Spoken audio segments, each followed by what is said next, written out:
And so we welcome you to the Green Chemistry Connections.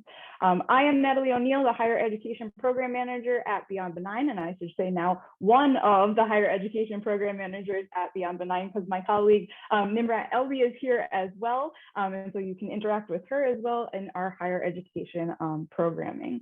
So just I'll keep it quick in terms of Beyond Benign, because we do have our co-founder, Amy Cannon, speaking on our kind of global perspectives today, but just a reminder that we are hosting these Green Chemistry Connections through Beyond Benign, which is an organization that is dedicated to green chemistry education, tons of resources, and we are really here for the community. So all about the connections.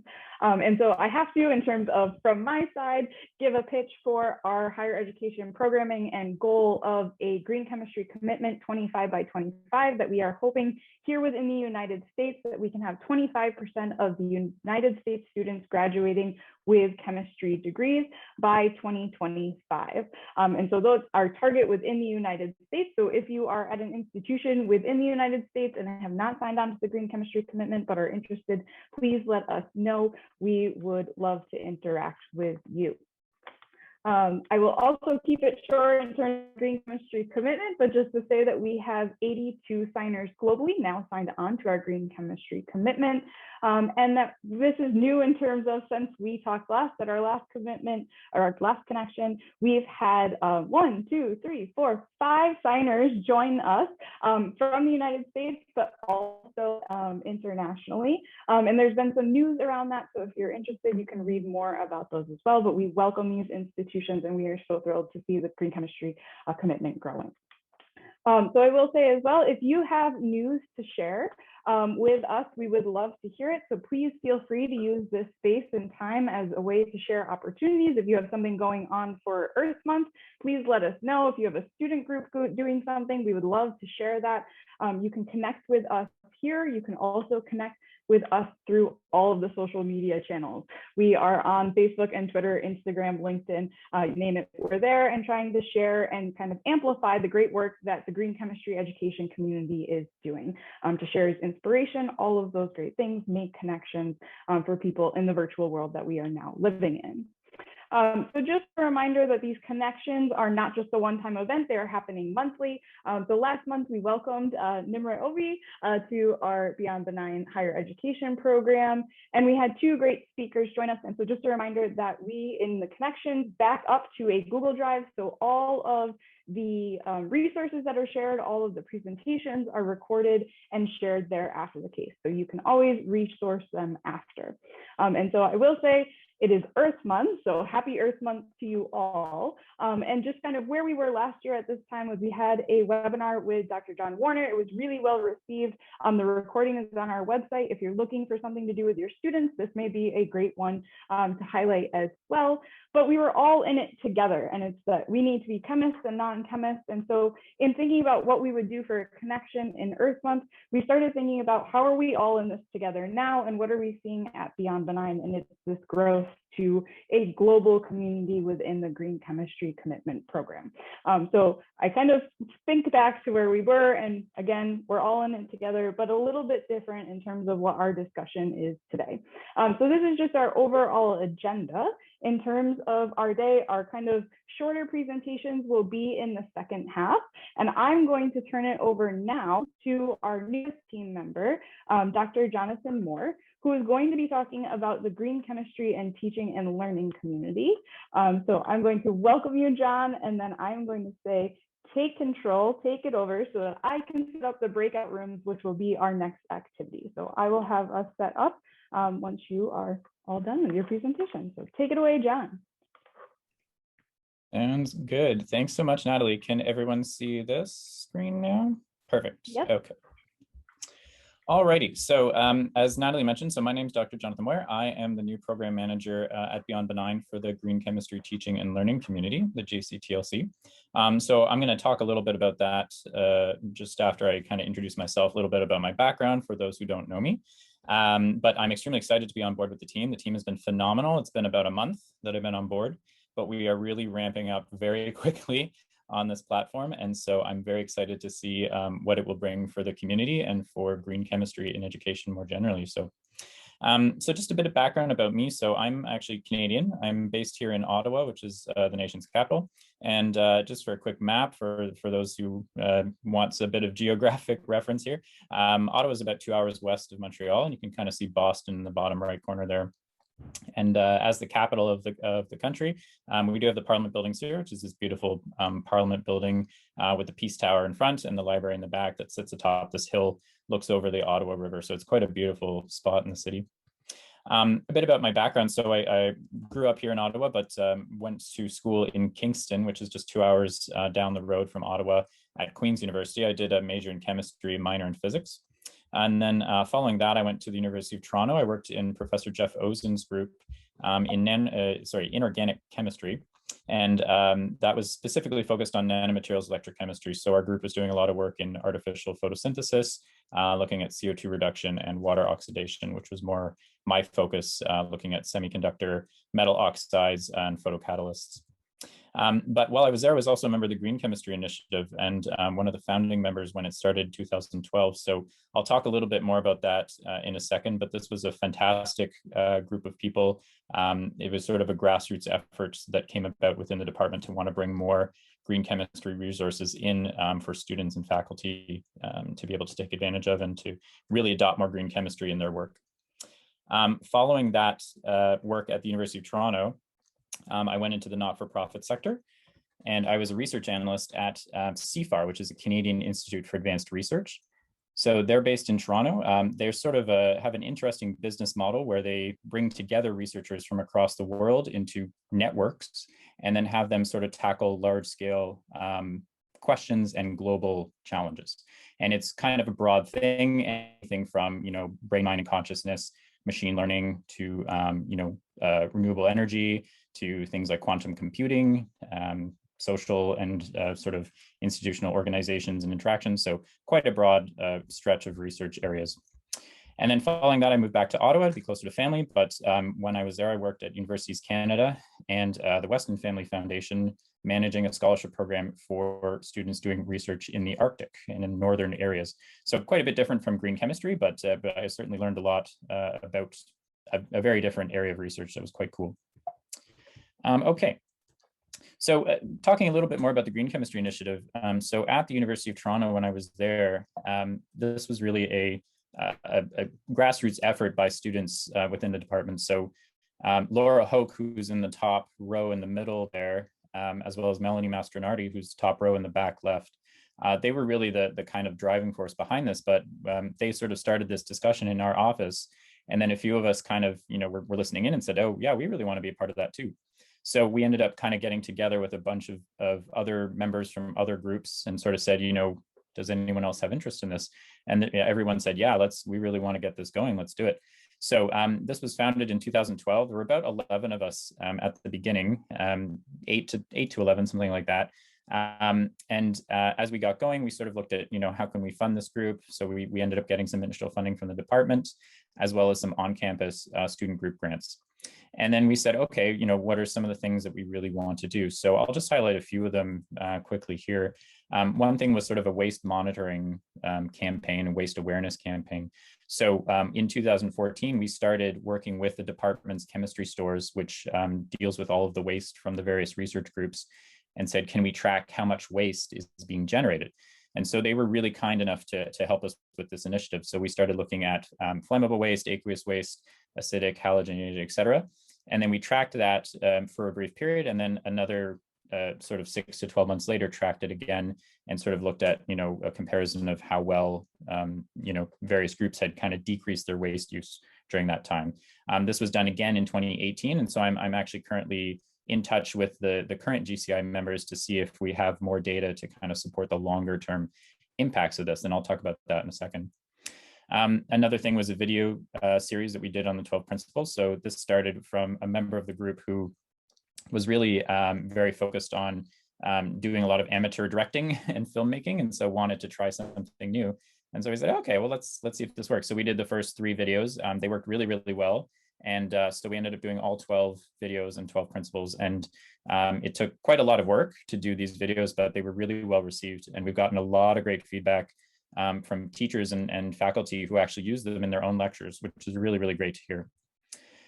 We'd also have a weekly trivia. So we sort of said, what's an easy way to get students engaged? So we had a weekly kind of donut social event every Friday.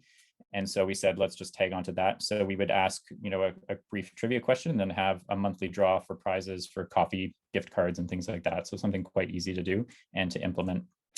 A Just Shut It campaign. So we tried to sort of increase compliance with fume hood use within the departments. So keeping sashes at appropriate heights as well as closed, using kind of a sticker model. So going around and checking when they were in high compliance.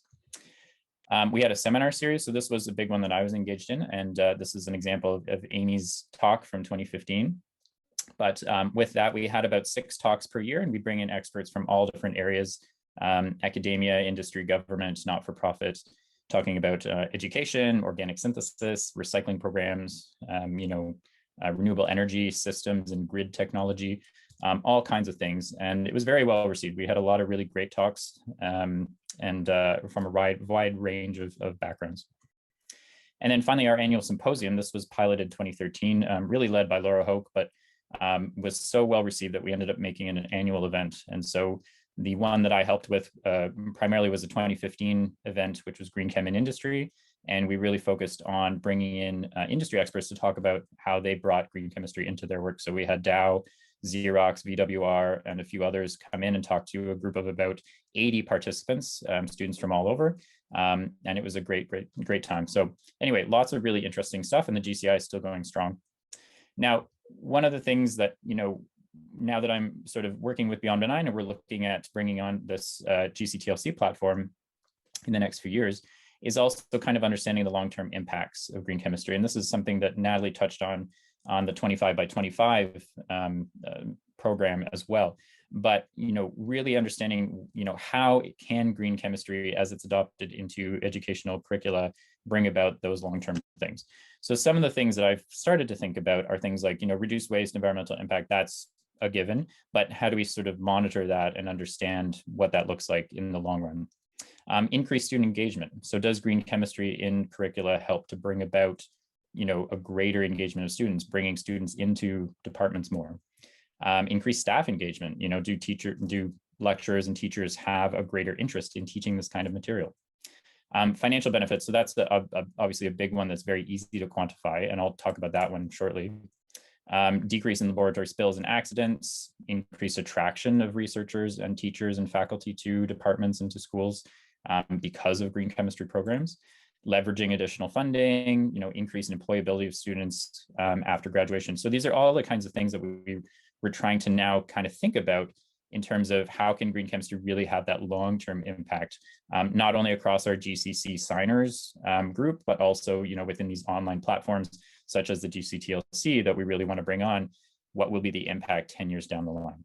So just to give a really quick example, through the University of Toronto, this is some data from Professor Andy Dix, who was kind enough to share this with me.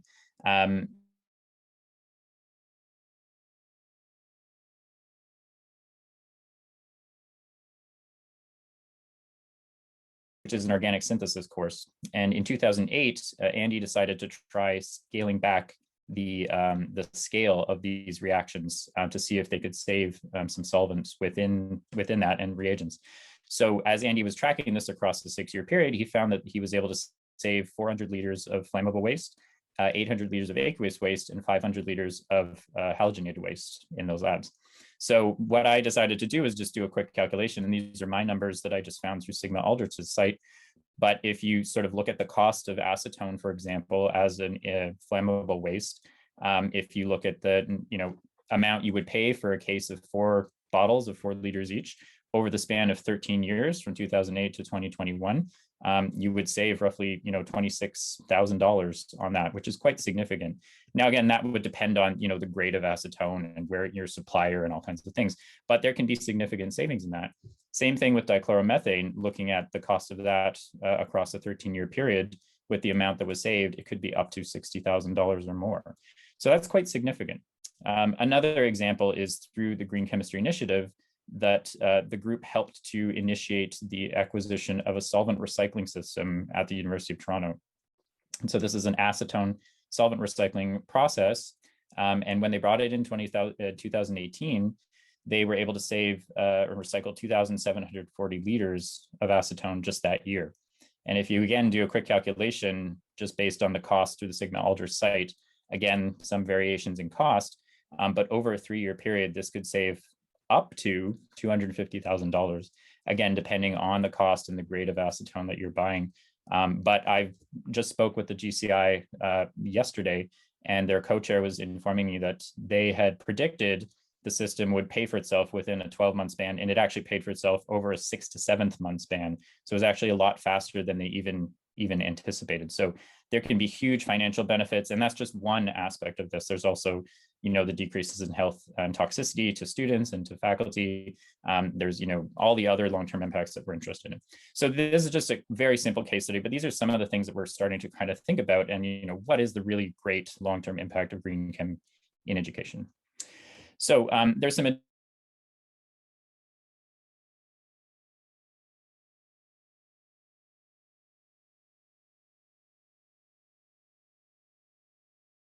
and each of these resources gives some information about what the advantages are in terms of decreased health toxicity of alternative reagents and reaction processes, as well as savings in cost too.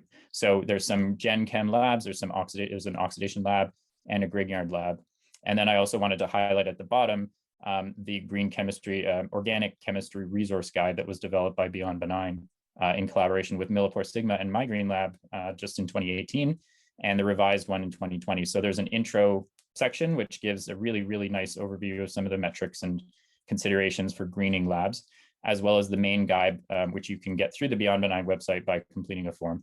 So again, I'm happy to share these later. I can also put them in the chat if anybody wants access to them, just let me know. But I'll leave those for now.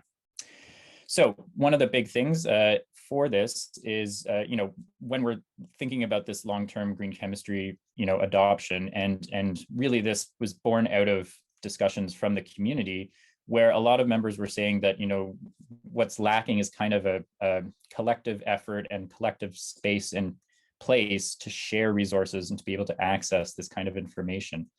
And so with that, Beyond Benign partnered with the ACS Green Chemistry Institute and ended up getting some initial seed funding from the Argosy Foundation to start this platform, which is the Green Chemistry Teaching Learning Community.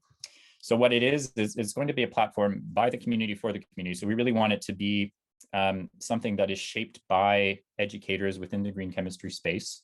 But it will essentially be an online central hub for resources. So anything from lab experiments to video tutorials to other kinds of things that educators can incorporate in their work. A place for students to learn about various aspects of green chemistry, the 12 principles, all kinds of things like that. But also a place to share, collaborate, and network, as well as receive mentorship. So teachers and faculty who might be just starting green chem in their own departments and in their own work can be able to access others who are experts and have had a chance to really develop their own green chemistry curricula and say, hey, I really need help with this. How can I, what can I do? So this will be a great platform for everyone to be able to connect and talk about those kinds of things in a collaborative and open shared space. So our goal is to launch this by 2023. And I just wanted to give a quick proposed timeline for what we're looking at here. So again, just in 2020, in December, that was when we sort of got the initial seed funding confirmed and that we made the announcement for this platform. But in 2021, we've already started ramping up some of the activity for this. So in January, we had our first leadership committee meeting. So this was a group of about 20 educators and experts in information management and industry, as well as across higher ed and K-12 space. And they are really going to help guide this process and sort of be our, our guiding sort of light as we develop this over the next few years. In March, we had a second meeting for that group, as well as a program manager, myself, who's brought on board. And we're now here in April. So right now we're doing a lot of strategic planning for this platform. We're looking at scoping some of the IT systems that we would use for this. And so talking with web developers and others in terms of what we're going to do and how we're going to shape this platform. But moving forward, here's kind of what we're looking at for the next 6 to 12 months sort of thing. So in May, we're hoping to start doing some focus groups, some surveys, and IT discovery. So again, looking at what is it that the community would really want to have within this platform. So what's most important to them in terms of resource sharing, in terms of what they would need to access, in an ideal system. In June, we intend to bring on more staff, and this is, we have some additional potential funding that might be coming through soon. So we're seeing how that's going to go, but we're hoping to bring on some technical staff and potentially, additional support for this, as well as presenting some of this and connecting with the community at the ACS GC&E. In August, we're also going to be at the IUPAC CCCE conference, but at that time, we're also hoping to start the development of the IT, actually building out the site. And this might take about a year. It's going to depend on the scope, but this is generally the time frame that we're hoping to have for this. Following that, we're obviously going to start developing and collecting more of the resources and content that's going to go into the site. And so again, working with the community to build that out. But by 2022, we hope to continue this development of the IT functionality. We're going to begin prototyping the site components, again, in collaboration with working groups within the community. So higher ed educators, K-12 educators, student groups, industry, and then potentially soft launch a beta version of the site, which will give us about, 6 months or more to kind of work out the kinks, kind of further the development of it and make sure it's working the way we want it to. And we'll continue the promotion and marketing. And then, of course, moving into 2023, we hope to have all wrapped up and then have the official launch early to mid 2023. And then, of course, again, ongoing maintenance, expansion, development moving into 2024 and beyond. So this is just a general rough timeline. This is what we're hoping to do. Again, there might be variability as we go through the IT development, as we expand in various components of it, see what works and doesn't. But this is what we're really hoping. We're really excited to have this launched in 2023 and be able to have a great working system that everyone can share and have open access to, that's inclusive and creates a really great online community. So that's pretty much it for now.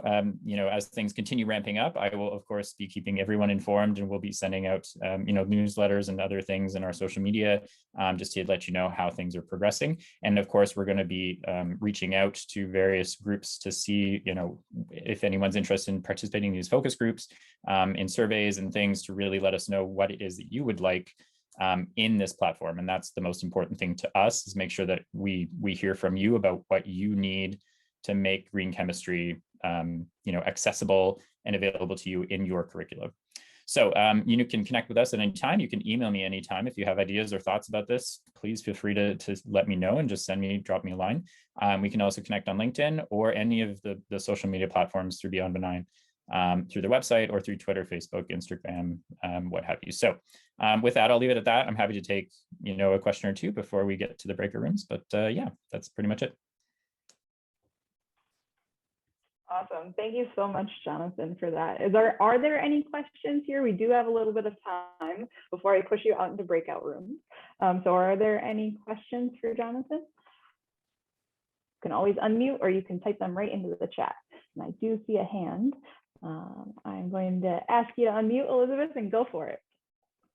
Oh, no, sorry, I was just clapping. Very excited. Oh. We are excited too. Yes.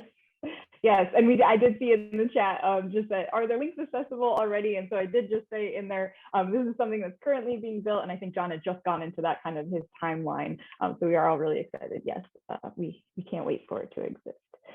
Awesome.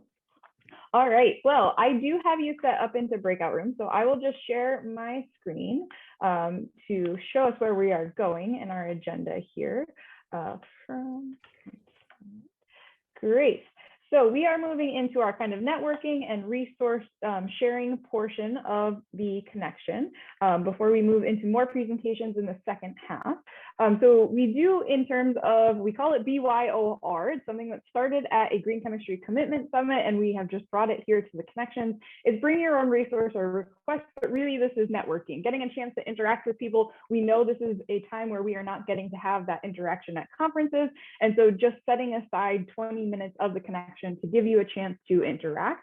So I have you set up in breakout rooms on the back side. I do know a number of you, so I tried to mix you up and not have you with the same people every time, but of course I can't guarantee that. But what we would like you to do is give your name, affiliation, and then if you have a resource or a request, what you're working on, whatever is up for you right now in terms of your green chemistry education or your professional development in green chemistry. So I do have about 7 to 8 people in each breakout room. So if you can keep it to around 2 minutes per person in that kind of your name, affiliation, and resource sharing, that would be great. So you are going to have those open up now. So I'm going to push you to breakout rooms and you should get a notification on your side.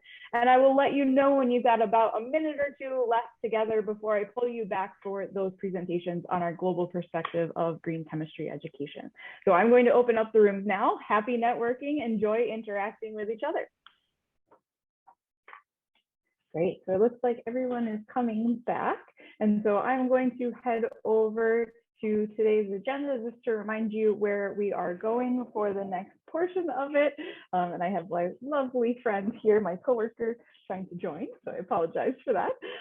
But we are going to be moving into short presentations. So we have a wonderful lineup for you today. And really this is to give a kind of global perspective on green chemistry education, different locations. This is just the tip of the iceberg, I will say. As I started thinking about those that I wanted to engage in the connection, this list could grow and grow. So this is just a selection. We plan on continuing this discussion, but we do have 5 speakers today that are here to give their perspective. And so the first up is Dr. Amy Cannon, our Executive Director from Beyond Benign. So Amy, I am going to hand it over to you. All right, and I can share my screen here. You should be able to. Yay. Oh, are you seeing I gotta swap screens, right? Yes, I see your. Does that look better? Better. Yes, this looks perfect. All right, love it when technology is working for us here. So welcome everybody. So this is so great to have. I think it's just very timely to have a discussion or focus more on the international perspective of green chemistry. So it's so exciting, because solving these sustainability challenges through chemistry, I mean, these global goals, the UN Sustainable Development Goals, they truly are global. And we truly are the chemical industry is a global industry. So, but we have tremendous power. I call it, the power of smart molecular design. There's tremendous power in how we chemists might tackle some of these big sustainability goals. And I think we all need to focus and do it together. I just have one example here, for if we're ticking off and tackling some of these big goals that are well articulated in the UN Sustainable Development Goals, such as climate action.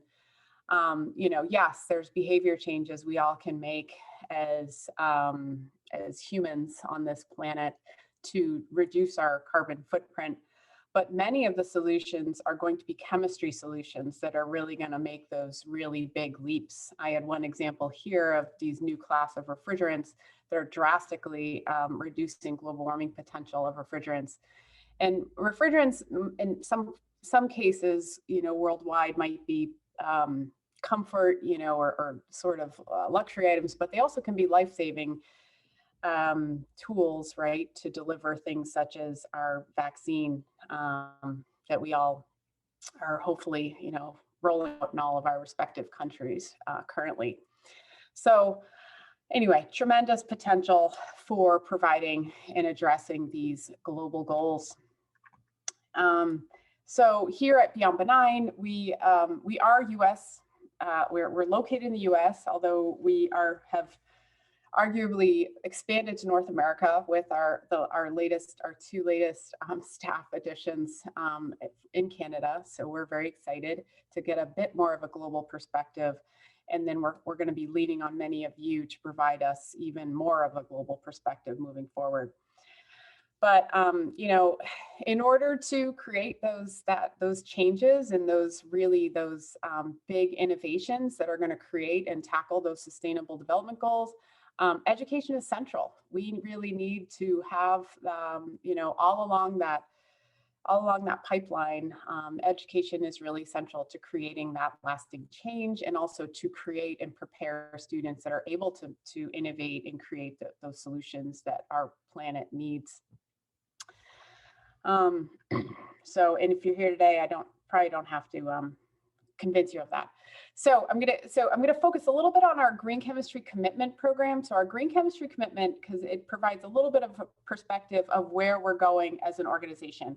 And if you're not part of this program, we welcome you into the community, and we, you know, you're more than welcome to show up and be involved, and we want you involved even if you're not part of the green chemistry commitment. So, but the green chemistry commitment is a program that's really aimed at addressing and hopefully providing support to provide lasting systemic change in chemistry education with a focus on higher education.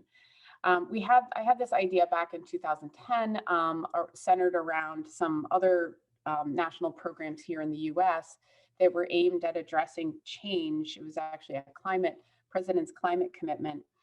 And that was a voluntary approach to addressing and bringing campuses to climate neutral. And I love that voluntary approach perspective.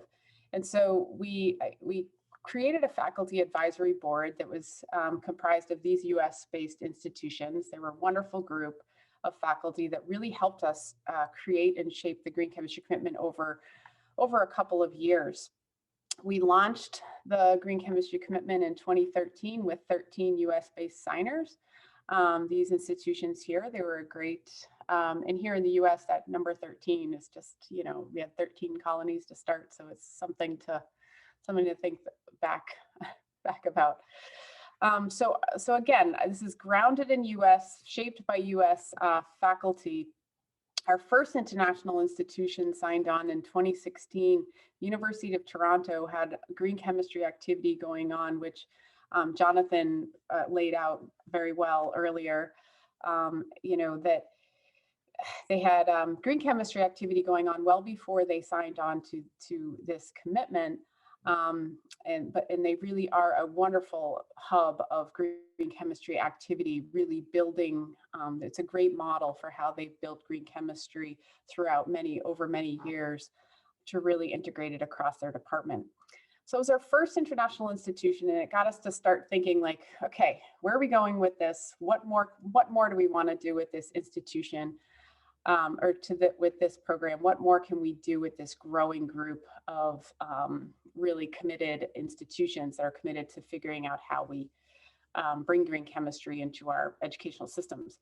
We had our first gathering was at the Biennial Conference of Chemical Education, which again is a US chemical education conference here back in 2018. We started 2020 to bring more people together virtually in this remote environment, since the pandemic has really forced us into these remote environments. But I think in many ways it's allowed us to really connect with each other more effectively across our borders. So that's an exciting opportunity. So we're now at this, so since 2016 to now, 2021, we've been fortunate to have a number of international signers, which you're going to hear. I'm very excited that you're going to hear from. I think we have 4 others that you're going to hear from today. So I'm super excited about that. So you get to hear a little bit more about some of the great work going on from our industrial signers of the green chemistry commitment, and also the University of York, which is another super big hub of green chemistry activity over there in the UK. But these signers have been, you know, our program has gained some international focus and interest, but you can see the history is still grounded very much in the US. So we've been excited about this opportunity, but we really want to be thoughtful in how we're moving forward. So moving forward with our, if I can actually advance my slide, moving forward, we're hoping that we can, with partnership with our international partners, our international signers, we really would like to think through the best strategies for empowering this global community. What can we learn from each other? And we will be having a focus on our green chemistry commitment program and how we bring more international focus into that program, and understand how, how to make it, I guess, less US centric and really bring in our international partners. The green chemistry teaching and learning community is the same thing. We've got a vision of really bringing the global green chemistry community. So we're really going to be reaching out to strategic partners throughout the world that can help us build that in a way that's inclusive beyond all of our borders. So we're really looking forward to that. Because again, I think, I love this image that Pixera put together on the UN Sustainable Development Goals. I mean, it's all centered around global partnerships, and through partnerships, that's the only way we're going to advance. And so we'll be reaching out to you and inviting you into the discussion as we move forward with our programming. And we're super excited to hear from some of our international partners today. And I think that's all I've got for you today, Natalie. So I'm going to stop my share. Awesome, Amy. That set us up so well and gave kind of the history of what we see from Beyond Benign, and then kind of we're turning it over to hear from our partners globally. So I'm going to hand it over to Glenn Hurst, who's an associate professor at the University of York. So Glenn, with that short introduction, please take it away and give us your perspective. Brilliant. Let me just share my screen. Oh, I've gone black. Let's see. Okay. Can you see my full screen? I can see your slides, but they're not in the presentation mode just yet.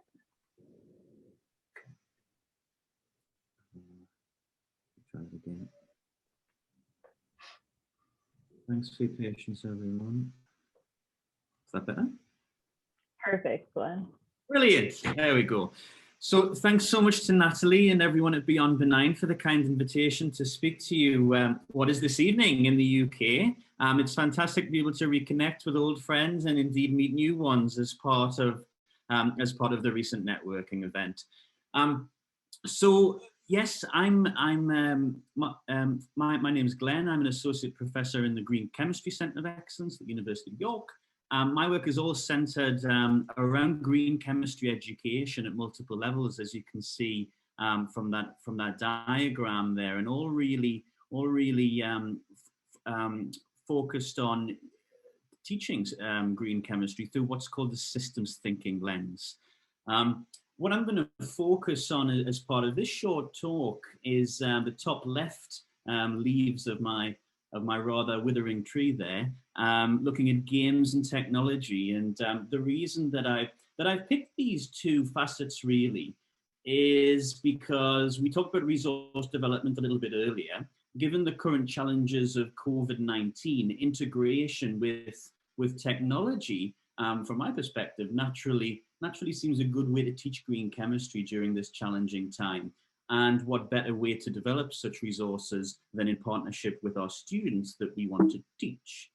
And so just to actually start this story off, I only recently got interested in games, specifically game-based learning, about 3 or 4 years ago now. And my first foray into game-based learning within green chemistry education was via the development of a card game called Green Machine, where effectively students at the tertiary or higher education level had to collect cards, and they were competing against each other to launch their recycling plant. And it required interpersonal skills and also dynamic problem solving there. So you can see, for example, this is the game board there, and you can see there are 1, 2, 3, 4, 5 different processes that you can launch, and players have to pick which one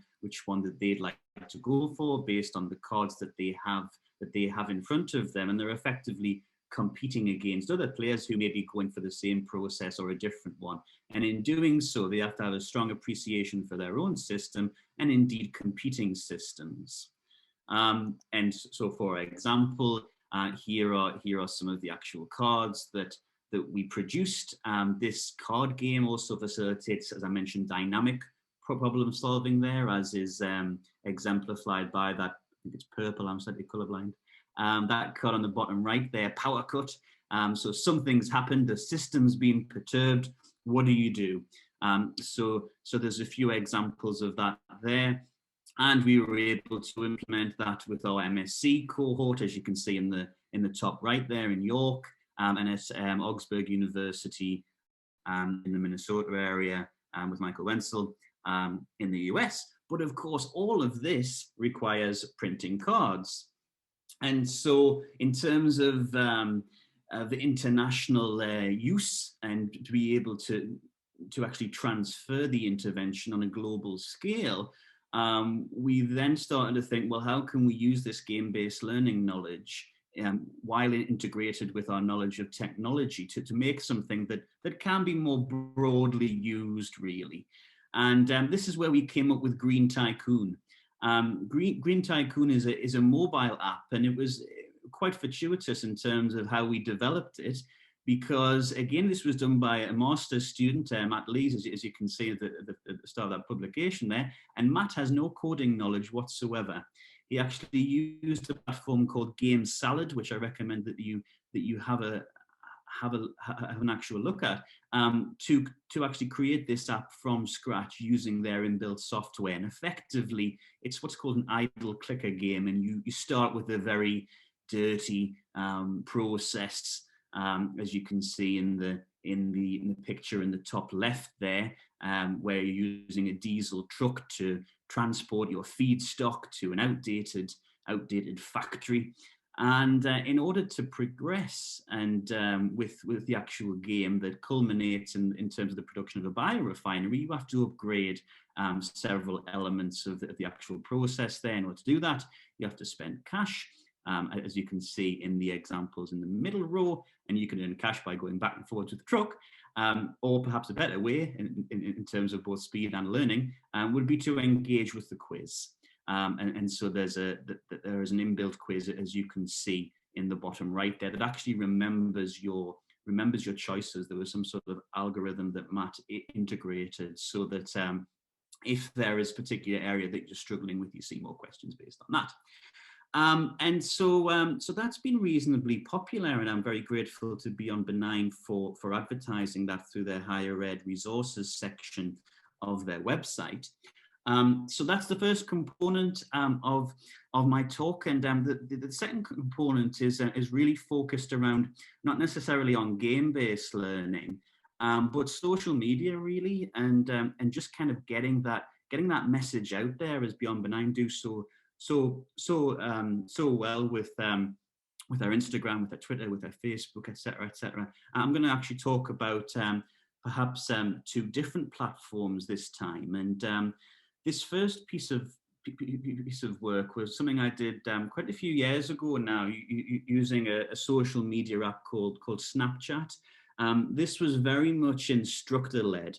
And as you can see there, here are just some examples of photos, videos, media that I was sharing with my cohort of students, so that they could contextualize content taught in my lecture courses within green and sustainable chemistry to the everyday world, so that they could really see the relevance of it. So that's particularly the case in those images on the top left. In terms of the bottom right, you can see a video there of a student running an actual column. That was actually created to try to support the development of lab skills ahead of an upcoming practical session. And the PhD student was talking about the research that they were doing. And then there's me there in the Amazon rainforest while I was in Brazil. So that's quite a nice way, again, to get the message across using technology, and specifically a social media platform that's rather ubiquitous amongst our undergraduate cohort that they happen to be using. So I'll be perfectly honest, the reason I picked Snapchat was not pedagogical. It was the fact that it was so widely used amongst our cohort. And my final slide is something a little bit more recent, and transitioning from that instructor-led approach with Snapchat to one that was student-led, really. So this is more recent work using a related platform called TikTok. And effectively, once again, this was creating engaging and exciting, hopefully, videos for students to learn about green and sustainable chemistry there, while making links to our research at the University of York there. And I'm not going to talk through this in a great deal of detail. You can see that there is some accompanying feedback and data there, and you can see a little bit more information in the accompanying paper. Since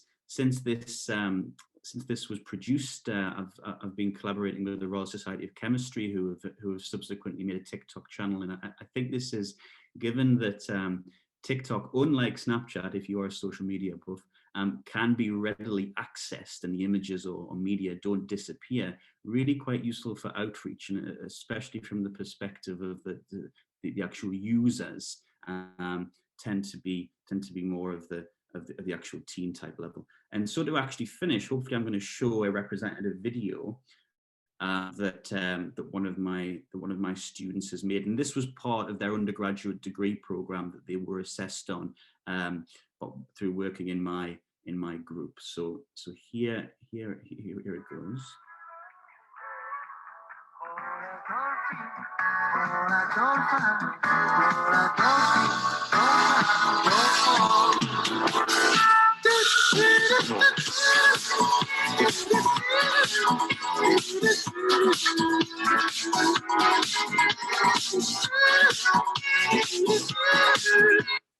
So that's just a very quick example there, and links to our research interests on valorization of unavoidable food waste. In this case, is it orange peel, citrus peel? Yeah.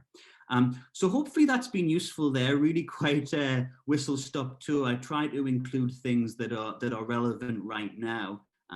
Fantastic to meet you all, and looking forward to the subsequent presentations. Thanks again for the invitation, Natalie. Awesome. Thank you so much for that, Glenn. I am just in terms of time, because we do have 3 more speakers. I'm going to turn it over now to Dr. Samsom Alayande he's a senior researcher at Hurst Technical University. So Samson, take it away. Okay. Thanks so much for the privilege Thanks so much for the privilege, and I'm glad to be part of this network. Yeah, I will be looking at the journey so far for us. I haven't joined the GCC network in the last 2.5 years. Yeah, for me, my background in green chemistry spanned to my attendance of summer school on sustainable chemistry a few years back, where I met Professor Klaus. And thereafter, I decided to, I had a re-engineering. I've been obtained majority of my specialization in green chemistry. And thereafter, I have to recalibrate to start thinking of green and sustainable chemistry. And then, if we look at a general overview of what's obtainable in Nigeria, we currently have about 179 universities and about 248 polytechnic and other higher institutions, about 158. None of them talks about green chemistry. None of them has green chemistry in their curriculum. So having obtained the summer school, I then sat down within myself. How can I create an hitch? How can I make a difference? There I have to come back, then start recalibrating. So on joining the GCC network, I realized that my institution alone cannot thrive on that network. So I started networking, Ethiopia, Kenya, Tanzania. I was at the IUPAC Green Chemistry Summer School in Tanzania, even in Ethiopia. And everywhere I go, I preach the gospel of green chemistry, and I try to synergize with green chemistry. And not only that, I now started a group on green chemistry, and I'm happy that today that group has about 3 patents on green chemistry processes, and we also have BASF in Nigeria is also a partner. So a quick review at our undergraduate curriculum. So this is what is obtainable for year 2 and year 3 undergraduate students, and even year 4 undergraduate student in chemistry, majoring in chemistry. So if you look at what is obtainable, there is nothing there that is green, except for environmental chemistry, which has a different scope entirely. So that was a big challenge. But the opportunity for me was, by the time I was fully settled, I had to change my job from a big university to a very small university that is just coming up. So it was a great privilege for me to do the immersion of green chemistry into the curriculum. So again, I also looked at the SDG organogram and operation in Nigeria. I also find out that even within the ambient of the agency that manage the SDG programs from the presidency, the aspect of linking the SDG goals to education and vis-a-vis an optic from education does not exist. So I know that not only is there a problem within the academic framework, even the policymaker there is. So thereafter, I also must appreciate Natalie for her encouragement and her support to join the network. So thereafter, we became the first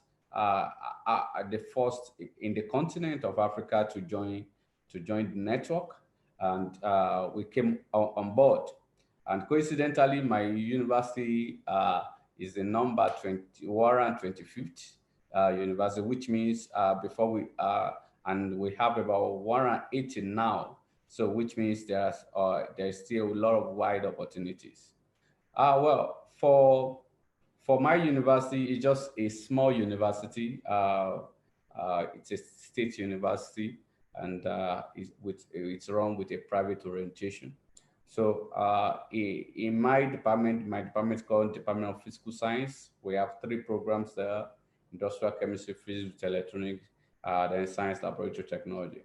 So the green chemistry is domiciled in the industrial chemistry unit, where I am also domiciled. And so far, so good. In the first set, our first set was a set of 22 students who registered for the course. Thereafter, we had 12 students, and currently I currently have 7 students in the 200 level who registered for the course. So I looked at it that, okay, does green chemistry have prospect for Nigeria? The prospect is so high, looking at the biodiversity profile of the nation. The prospect is so high. Even beyond that, I was so happy when I checked the Nigerian Industrial Revolution Plan, and a very viable component of even some of the economic policy is to lay emphasis on green processes and sustainable processes. So I use that as one of the true to actually convince some policymaker and to interact and to form network, and looking at many of the green products that are coming into the national economy. So the prospect is so wide, and the process is the harvest is enormous. And coming even besides that, we have a lot of entrepreneurs. We have a lot of startup in non-green processes, and looking at the huge number of young people, which or about 130 million young people for a population of about 120.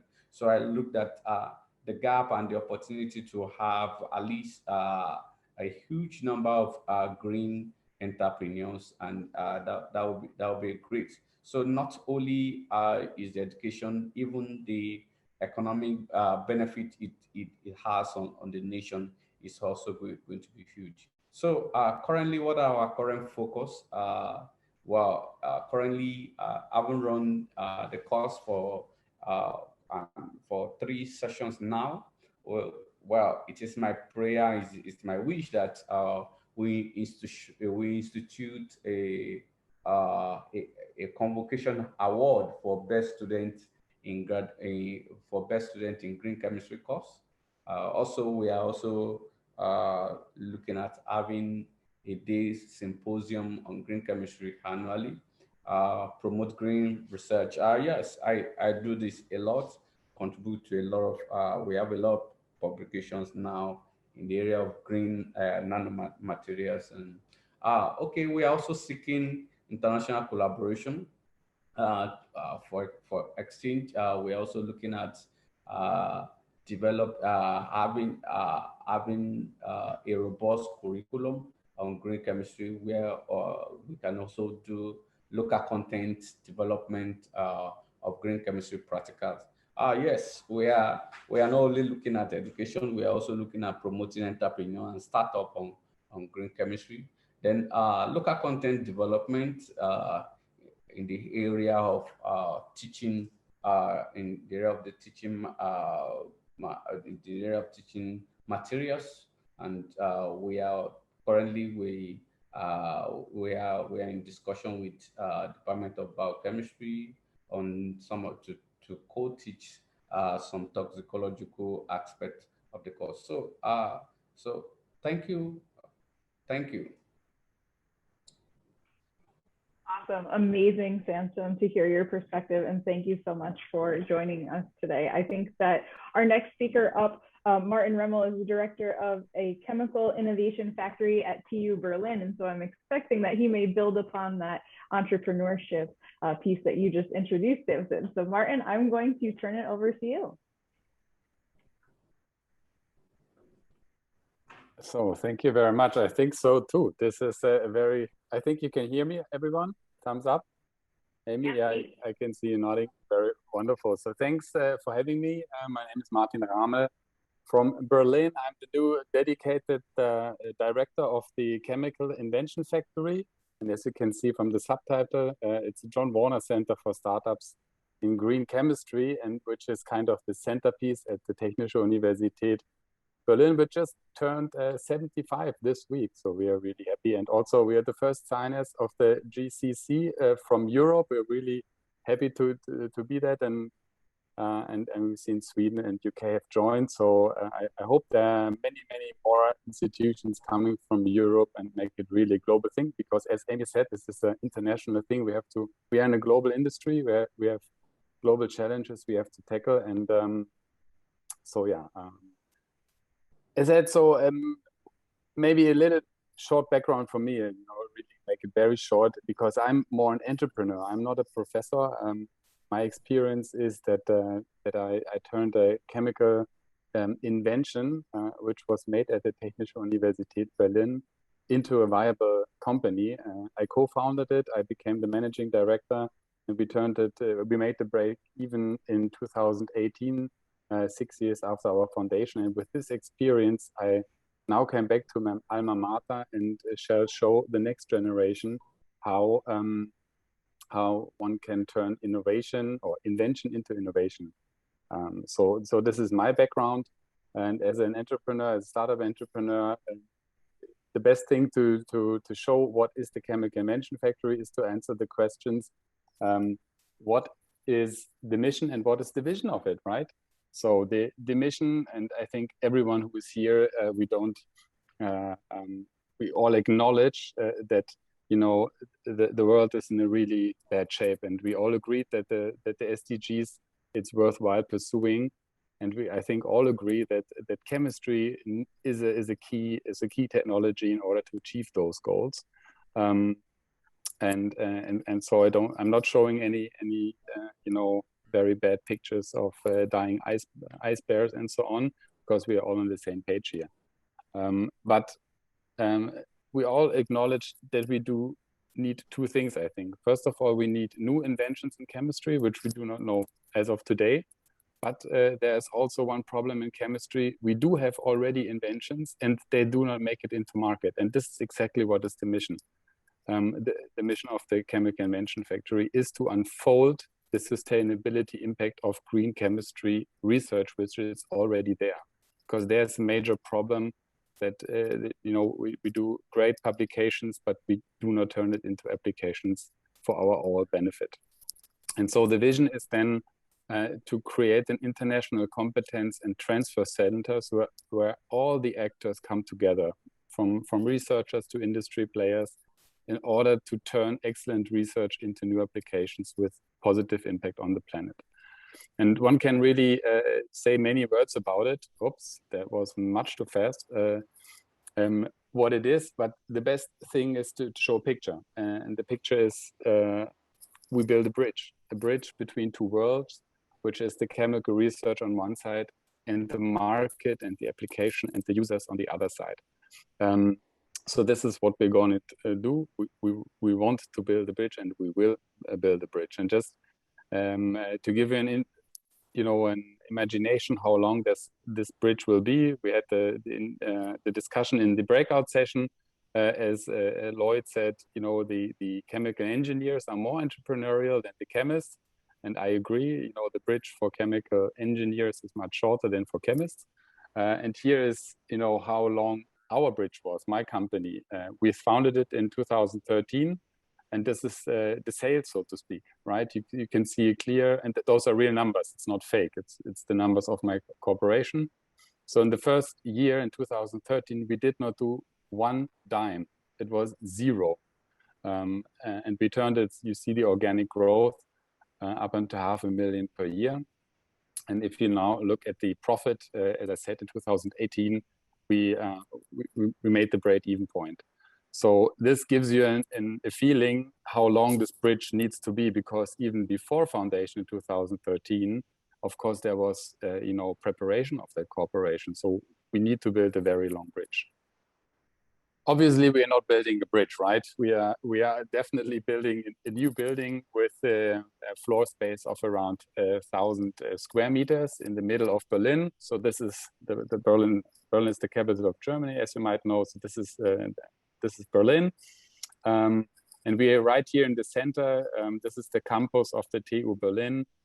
Just that you know, it's like 2 miles away from the Brandenburg Gate, where the reunification, you might know all those pictures.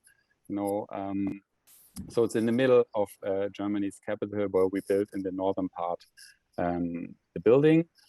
I don't want to stress you with the bureaucratics about it. We are spending around 11 million euros into it.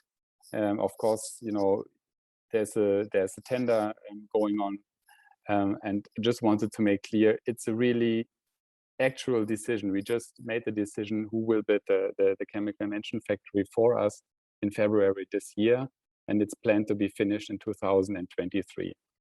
So this is what it will look like. It's a Berlin architectural office who will build this building. This is the image from the outside, but definitely what is more important for us as chemists is what is in the inside, right? So let's have a look. We are building basically like 4 floors, and the what is beneath it. I'm sorry, I'm missing the word here.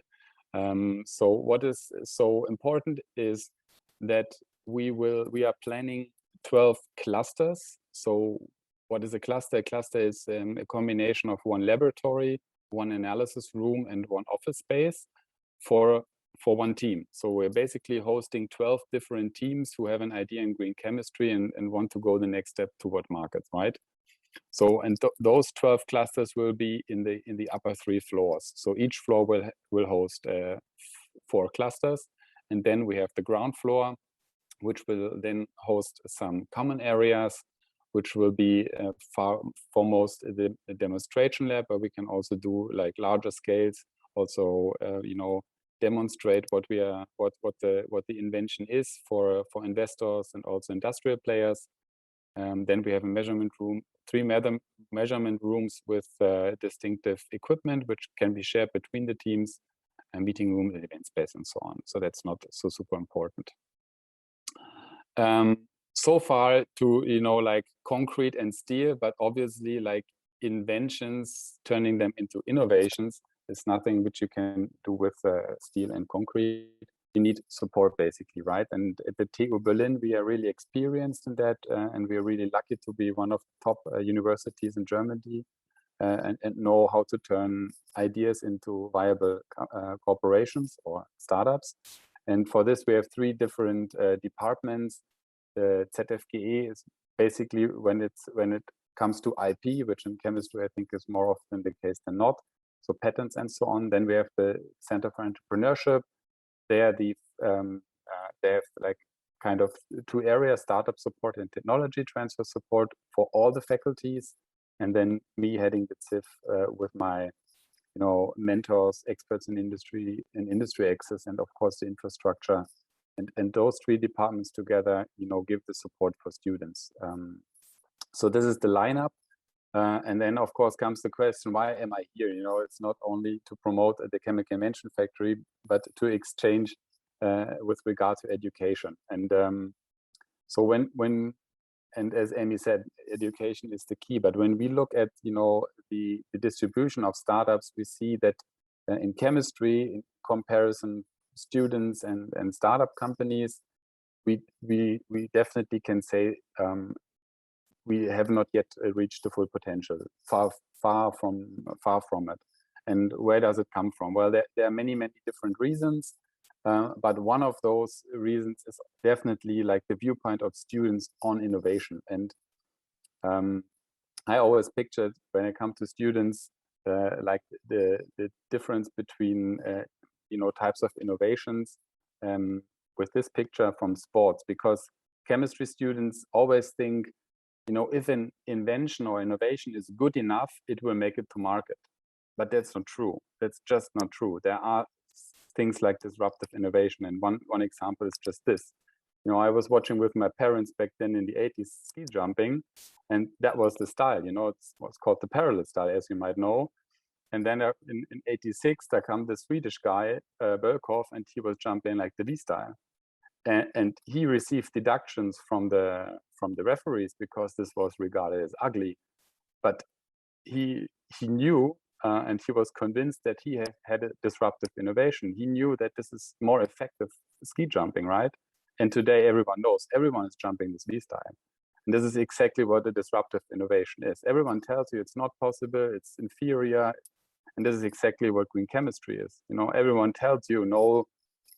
And it's even worse because we are so capital intensive industry. There are so many dollars and euros against an innovation, so that a young chemist, if he hears it or she hears it, definitely is disappointed and say, okay, I have no chance.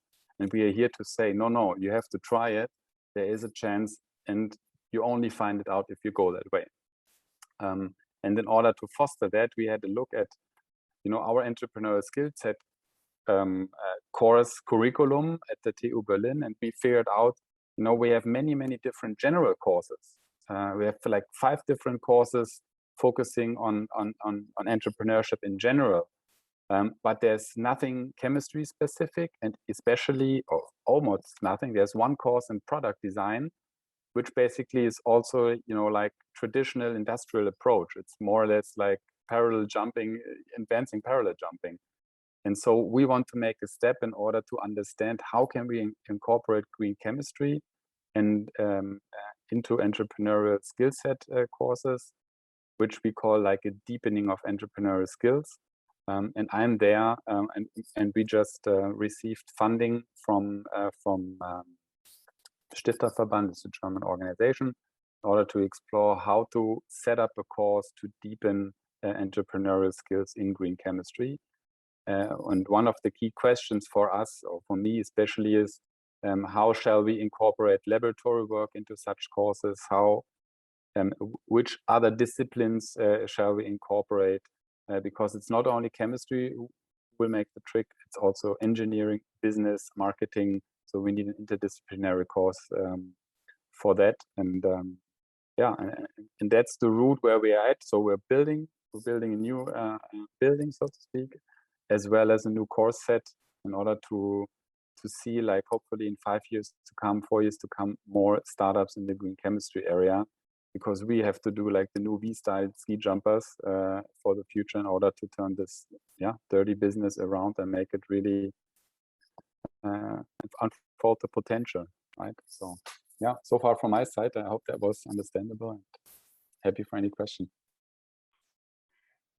Thank you so much for sharing, Martin. I love how it's kind of all overlapping here. It's great. And so we do have one more final speaker here today with us. We have Peter Owuor, who is joining us as a trainer from the Kabete National Polytechnic. And I'm sure as you take over here, Peter, from me, you can correct any way I mispronounce your name or your affiliation. So take it away, Peter.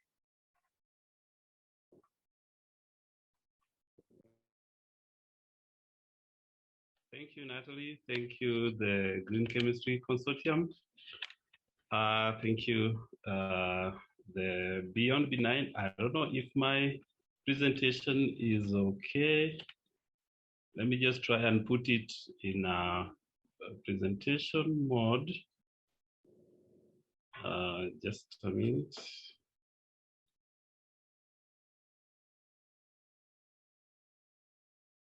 Yeah, thank you. I guess everybody can see what I have on the screen.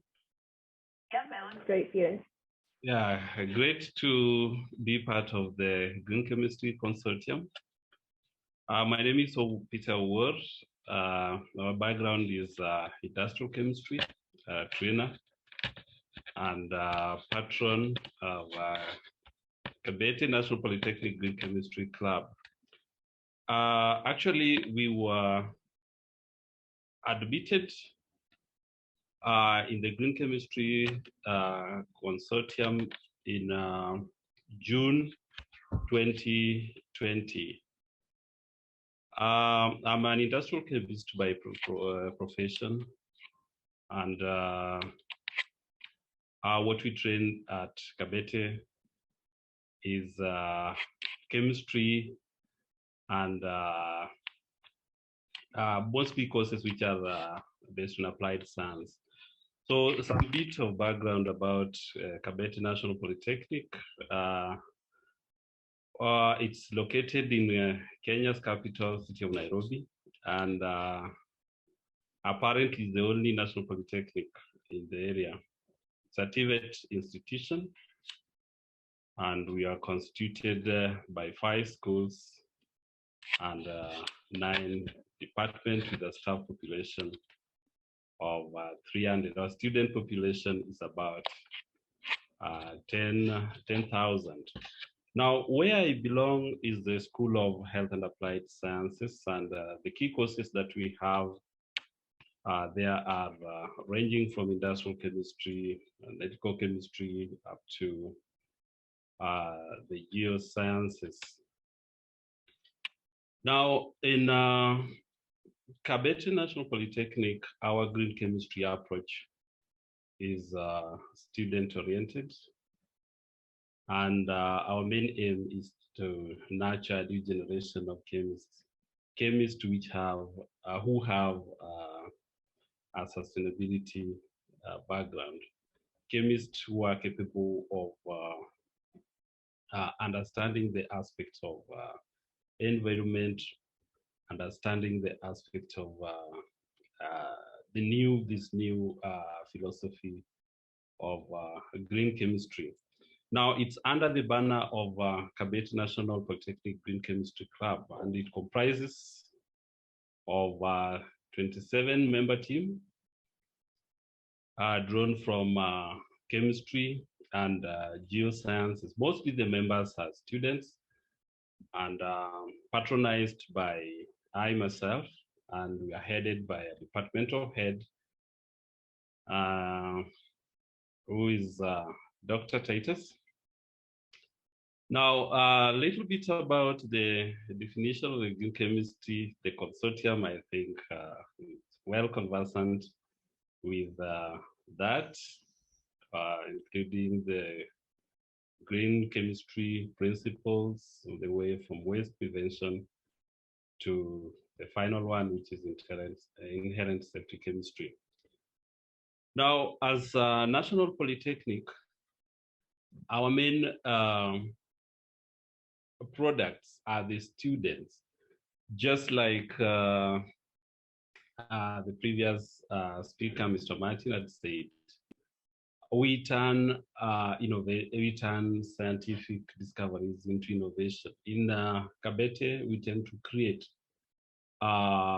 products which have immediate use. So why did we sign a green chemistry commitment? One of the reasons is to develop sustainable chemistry education in the institution, which is actually lacking, not only in the institution, but also lacking in the entire republic. Because in Kenya, we have quite a number of universities. They're around 30 and 10 national polytechnic. And if you look at their curriculum and syllabi, you find that the aspect, the key philosophy of green chemistry is missing.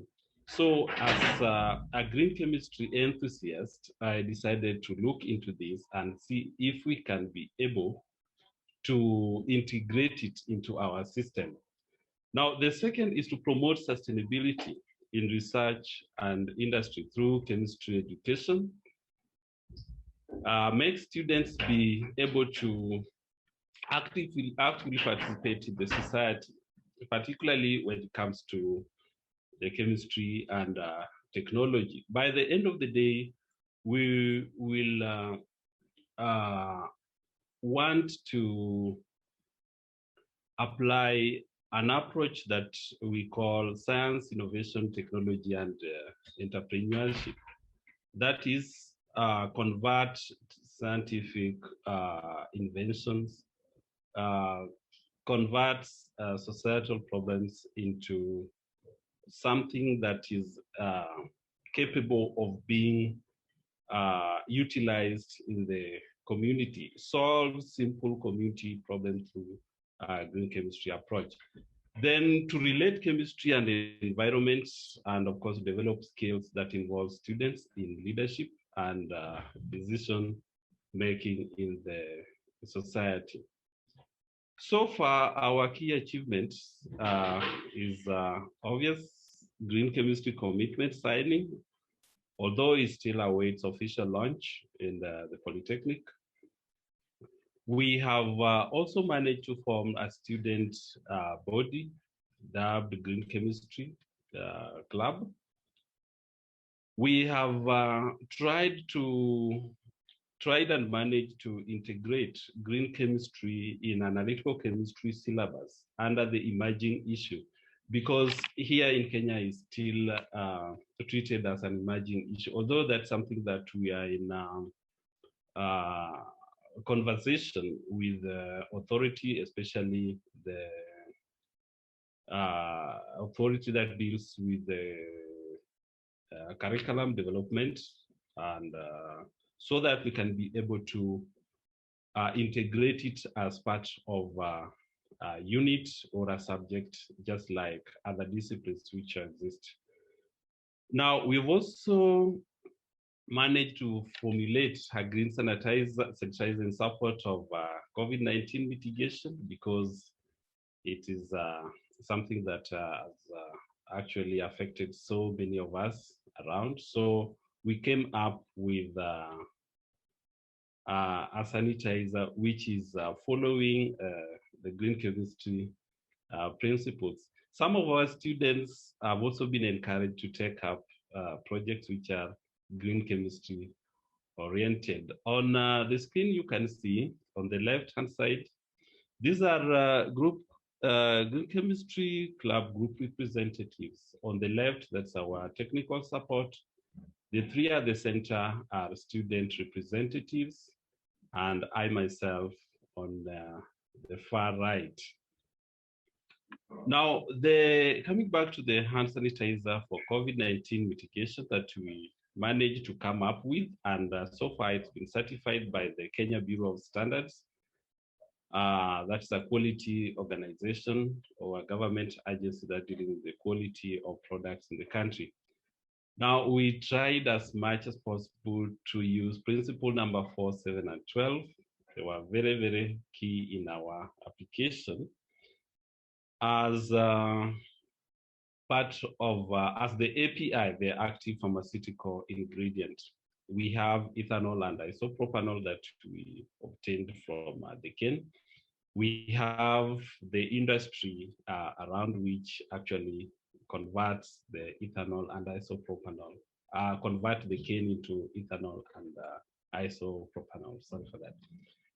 Then in the course of balancing our pH, we selected triethanolamine, TEA, because of his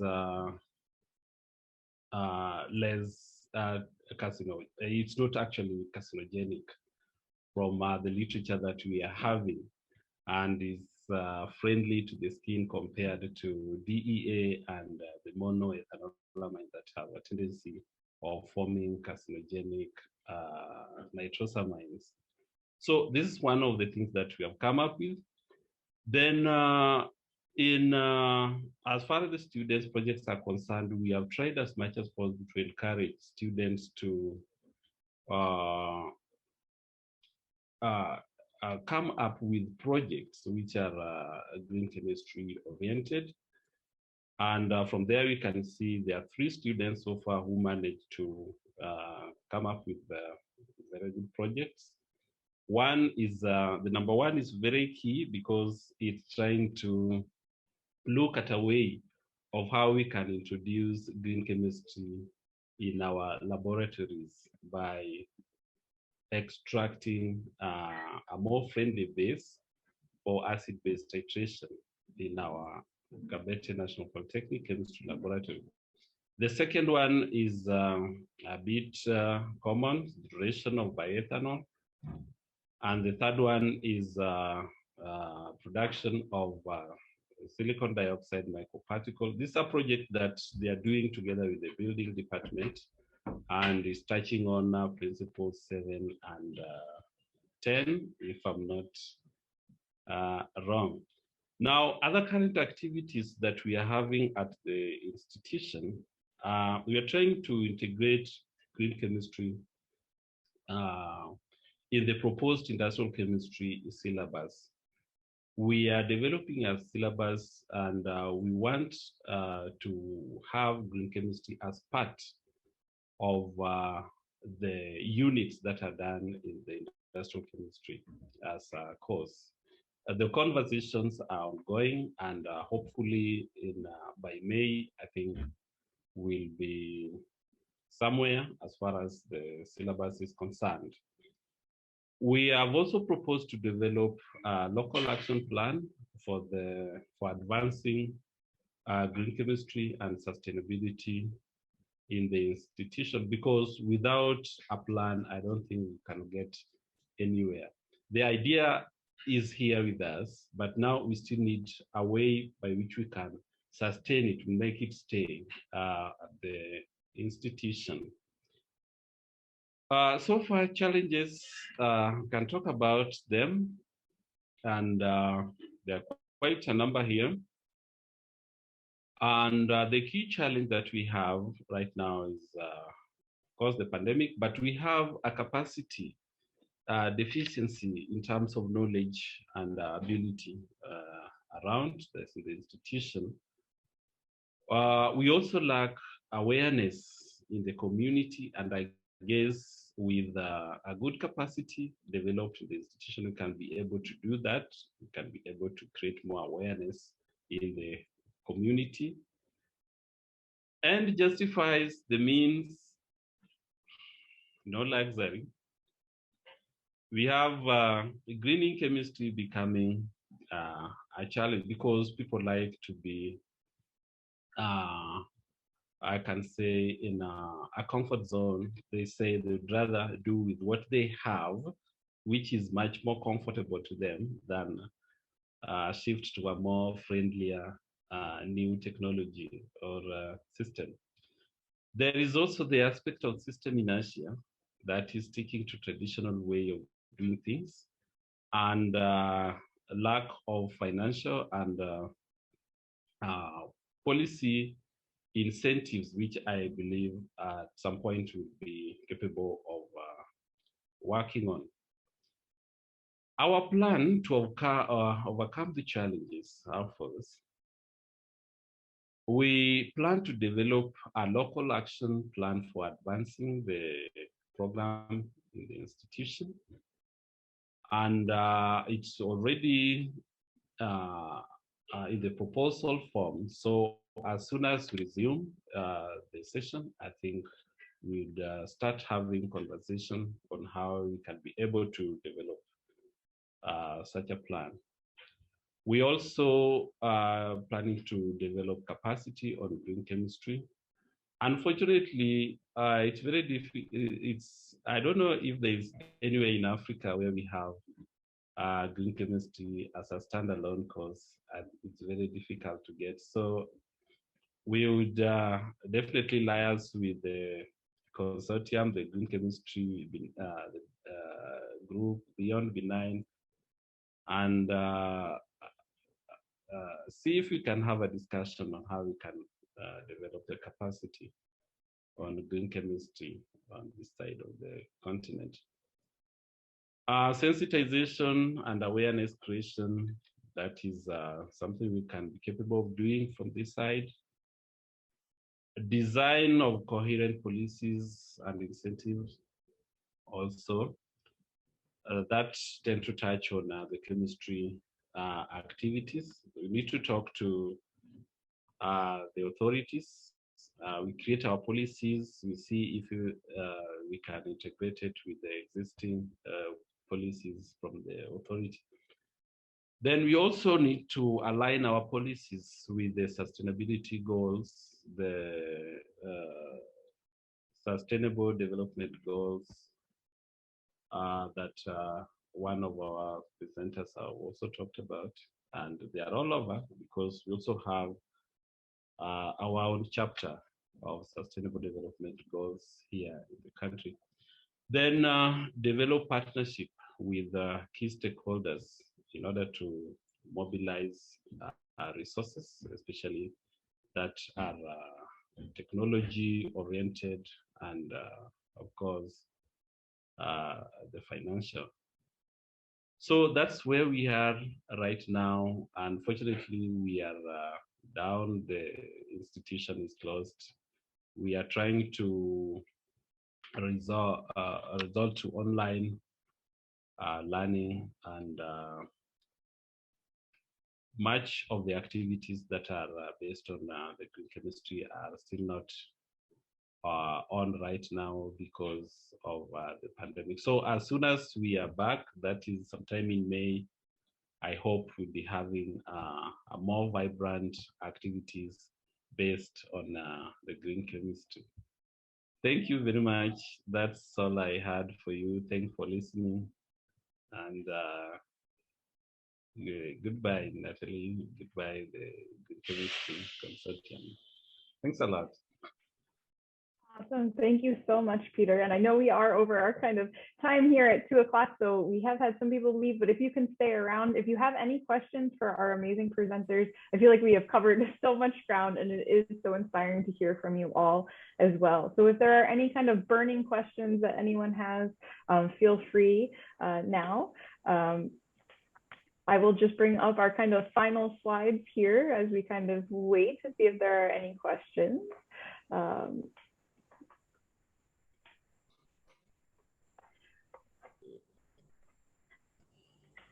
Okay, I'm just checking the chat one more time. Hello, yes, I actually just want to make clarification for Peter. What we have in Technical University of Nigeria is a green chemistry as a standalone course. So we have been able to establish green chemistry in our undergraduate curriculum, and it's a we call it green and environmental chemistry. So it's a standalone course on its own, and students in their second year in chemistry, it's compulsory for every student in second year in chemistry to register and pass the course. Thank you, Samson. Is it undergraduate or postgraduate? No, it's undergraduate. Oh, it's undergraduate. It's undergraduate. Okay. Well, at the level of graduate students, I know that once we get there, we don't have graduate students yet, but once we get there, since I'm still here, definitely we'll have more courses on green chemistry at postgraduate level. Thank you very much. Great to hear. And then all the thank yous coming into the chat for our amazing speakers today. So I hope that our speakers are getting a chance to see all of the great words that are coming into the chat as well. We thank you all for joining us today. There is an event coming up that is sponsored by Millipore Sigma, who is one of our partners, and it is a talk on kind of the future of sustainable labs. And if you look at who are the panelists here, it's really a cross section across researchers, those that would be building the labs, those that are looking at sustainable labs, industry. So it'll be an interesting discussion to have. And if you are interested in joining us, I invite you to do that. But I invite you to come back to Green Chemistry Connections. A reminder that we do this monthly. So next month is May 12th. We will be here again from 12 to 2 p.m. ET. And we already have 2 speakers lined up, both around the idea of toxicology, one around the idea of ungrading. So if you are interested in learning about those, please do join us next month. And do remember that we have that Google site that is the backup and supposed to be the virtual home of the connections. We invite you to interact through there. So if you do have questions that you haven't gotten a chance to have answered today, you can reach out through that Google group, through the Google site. And you can always reach out to us directly at Beyond Benign as well to make connections if you didn't get a chance to grab someone's contact information today. I hope that you all have a great rest of the day. I'm going to just shift over and say, Amy, do you have any final words that you want to send us off on? No, I've just been putting things in the chat. It's just been wonderful to hear from you all and get a bit more of a global perspective here, and just to hear all of the great work and again, I'm very hopeful for the future. So looking forward to much more. Well, thank you all for joining us until we see you again in May. Thank you. Thank you, Natalie. Bye.